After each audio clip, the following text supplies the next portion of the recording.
നമസ്കാരം. സമഗ്രയിലേക്ക് സ്വാഗതം. സേവാഭാരതി പാട്യം കുന്നോത്തുപറമ്പ് പാനൂർ കമ്മിറ്റികളുടെ നേതൃത്വത്തിൽ പൂവത്തിൻകീഴിൽ നടത്തുന്ന അന്നദാന വിശ്രമ കേന്ദ്രത്തിൽ ദിനംപ്രതി 5000-ലേറെ ഭക്തജനങ്ങളാണ് എത്തുന്നത്. 5ാം വർഷമാണ് അന്നദാന വിശ്രമ കേന്ദ്രം പ്രവർത്തിക്കുന്നത്. മാനവസേവ തന്നെയാണ് മാധവസേവ എന്ന് വിശ്വസിക്കുന്ന സേവാഭാരതിയുടെ പാട്യം കുന്നോത്തുപറമ്പ് പാനൂർ കമ്മിറ്റിയുടെ നേതൃത്വത്തിൽ കുന്നോത്തുപറമ്പ് പൂവത്തിൻകീഴിൽ പ്രവർത്തിക്കുന്ന ഭക്ഷണ വിശ്രമ കേന്ദ്രം കൊട്ടിയൂർ തീർത്ഥാടകർക്ക് അനുഗ്രഹമായി മാറുകയാണ്.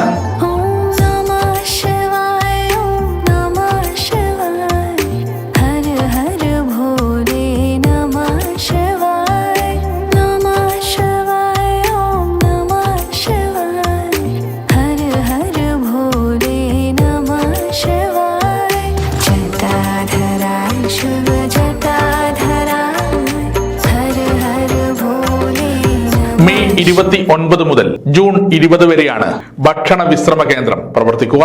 രാവിലെ 5 മണി മുതൽ കേന്ദ്രം പ്രവർത്തിക്കുന്നുണ്ട്. കഴിഞ്ഞ 5 വർഷമായി സേവാഭാരതിയുടെ അന്നദാന വിശ്രമ കേന്ദ്രത്തിൽ എത്തിച്ചേരുന്നത് ലക്ഷക്കണക്കിന് ഭക്തജനങ്ങളാണ്. ദിനംപ്രതി 5000-ഓളം പേർ ഇവിടെ രാവിലെയും ഉച്ചക്കുമായി ഭക്ഷണം കഴിക്കുന്നുണ്ട്. ടി നാണുമാസ്റ്റർ മുഖ്യ രക്ഷാധികാരിയും പ്രേമൻ കൊല്ലമ്പറ്റ പ്രസിഡന്റും ഈ സത്യൻ ട്രഷററുമായ കമ്മിറ്റിയുടെ കീഴിലാണ് അന്നദാന വിശ്രമ കേന്ദ്രം പ്രവർത്തിക്കുന്നത്. രാവിലെ 6 മണിക്ക് തുടങ്ങി രാത്രി ഈ ഭക്തര് തീരുന്നത് വരെ ഏകദേശം ഒരു 9-10 മണി വരെ ആണ് ഈ അന്നദാനം. ഈ അന്നദാനത്തിന് വേണ്ട വിഭവങ്ങൾ ഓരോ ശാലകളാണ് നമുക്കിവിടെ എത്തിക്കുന്നത്.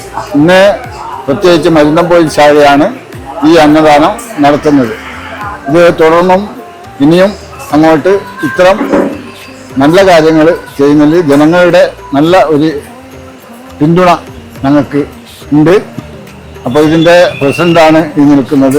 സേവാഭാരതിയുടെ നേതൃത്വത്തിൽ പൂവത്തിൻകീഴിലും തൂക്കിലങ്ങാടിയിലും കണ്ണവത്തും മണത്തണയിലും കൊട്ടിയൂർ ക്ഷേത്രത്തിന് സമീപത്തും ഭക്ഷണ വിശ്രമ കേന്ദ്രങ്ങൾ പ്രവർത്തിക്കുന്നുണ്ട്. നല്ല ഭക്ഷണവും ഹൃദ്യമായ പെരുമാറ്റവും ഒരുക്കിയാണ് സേവാഭാരതി കൊട്ടിയൂർ തീർത്ഥാടകരെ തങ്ങളുടെ അന്നദാന കേന്ദ്രത്തിലേക്ക് ക്ഷണിക്കുന്നത്.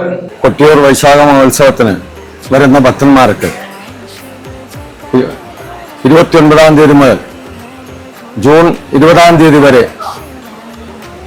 ഇവിടെ നിന്നും അന്നദാനം നടത്തുന്നതോടൊപ്പം തന്നെ കുന്നോത്തുപറമ്പ് സേവാഭാരതി നിർധനായ കുടുംബത്തിന് വീട് വെച്ച് നൽകുന്ന കുന്നോത്തുപറമ്പിലൊരു ബാബു എന്ന് പറയുന്ന ആൾക്ക് ഒരു വീട് നിർമ്മിച്ച് നൽകുന്നുണ്ട്. അതിന്റെ പ്രവർത്തനം നടന്നുകൊണ്ടിരിക്കുകയാണ്. അതേപോലെ തന്നെ പാട്യം സേവാഭാരതിയുടെ നേതൃത്വത്തിൽ ചെറുവാഞ്ചേരിയിൽ ഒരു വീടിന്റെ നിർമ്മാണം നടക്കുന്നുണ്ട്. അതിന്റെ പണി ഏകദേശം പൂർത്തിയായിക്കൊണ്ടിരിക്കുകയാണ്. അതേപോലെ തന്നെ നമ്മുടെ പാനൂർ സേവാഭാരതി ഈ കിടപ്പ് രോഗികളെ ചികിത്സിക്കാൻ വേണ്ടി പാലിയേറ്റീവിന്റെ പ്രവർത്തനവും ഇതിന്റെ ഭാഗമായി തന്നെ നടക്കുന്നുണ്ട്.